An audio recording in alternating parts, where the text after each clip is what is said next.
and for filming it too. The film, which will be available on the OSI website, on the Index website, and on the J School's YouTube feed from Friday, so do pass it on.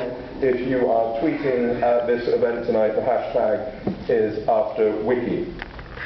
Just a few quick words about Index. We're based in London, but a global organisation, one of the world's leading free expression organisations, with an award-winning quarterly journal with what I would say is some of the finest writing on all manner of free expression issues. Sometimes we cover countries, sometimes we cover specific areas. We've done recent issues obviously on cyberspace. We've done censorship on radio, censorship in music. We're doing an issue coming up on youth censorship as well. We cover censorship in all its manifestations wherever it occurs around the world.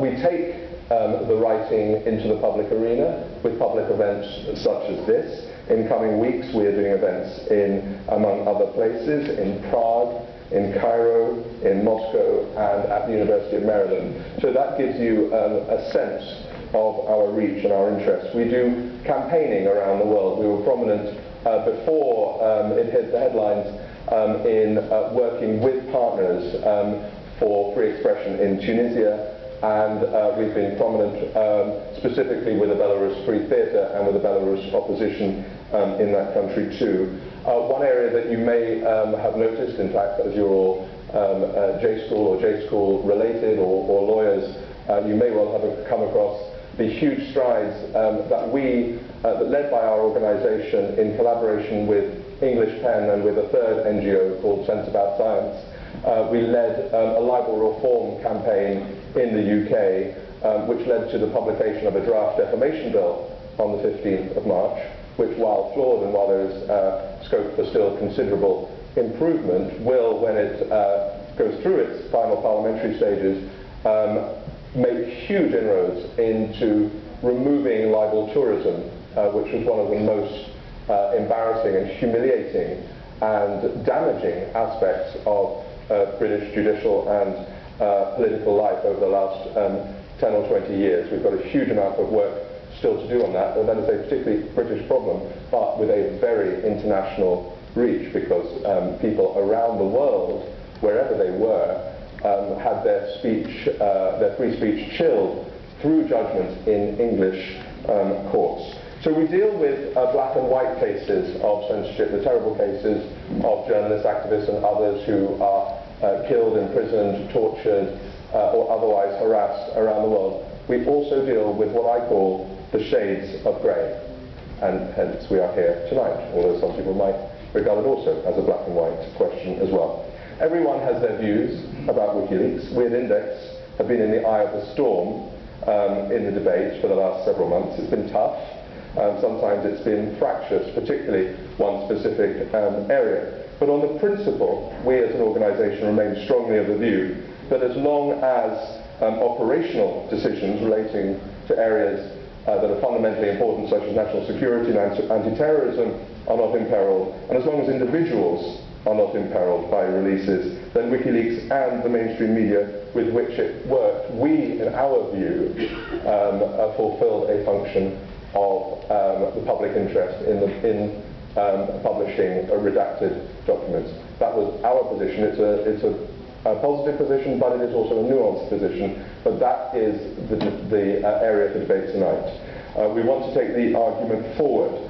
We want to look at the rights and the wrongs. We want to look at other areas such as classification, confidentiality, the nature of journalism, which is a particularly American side of the discussion. And we want to bring a global perspective to the discussion tonight. So that's the debate we promise you tonight. I hope it will be fast, I hope it will be furious, and I hope it will be erudite as well, in keeping, I think, with the best traditions of the J School here. No subject will be out of bounds, but against free speech, I will be very tough on overlong questions and overlong answers, or on repetitions. Free speech always has its limits. So, without further ado, I would like to introduce our speakers in the order you see them tonight, which isn't necessarily the order in which they will make their introductory remarks. First, on my right here, on your left, Richard Cohen, well known to all of you for his impassioned and extremely well-argued columns for the Washington Post, having started as a reporter a few decades ago, probably not as many decades ago as the last century. That applies to almost all of us, I'm sure, as well. Richard, you described Wikileaks and Julian Assange as thoroughly contemptible, and obviously that opinion will be tested tonight. Emily Bell, known to many of us, to all of us Brits for many years, as a big cheese, as we call her at The Guardian, and in charge of all digital operations for The Guardian, has now, as you all know, taken over here with the Tower Professorship, and my spies at the J School told me she has taken this place and the city by storm. I don't know who, you need better information. PJ Crowley served in US government service for 30 years. And was a long-time serviceman and officer and servant of the US Air Force. What was Air Force, wasn't it? Yes, Air Force. And most recently, worked very strongly in the Clinton administrations and was chief government spokesman at the State Department until he made those now well-known remarks about WikiLeaks a few months ago. He has now taken over a professorship at Penn State University, and he is a very welcome. I'm delighted that you have joined us as a late but very valued addition to our panel tonight.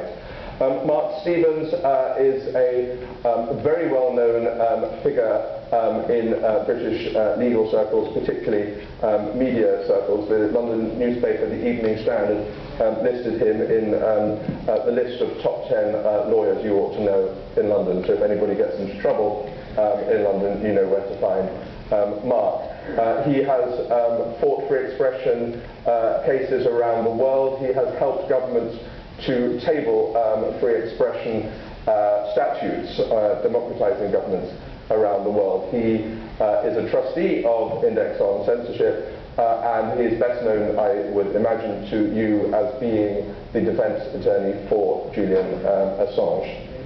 Andrei Soldatov is a very well-known investigative reporter in Russia, who I've also known for quite some time.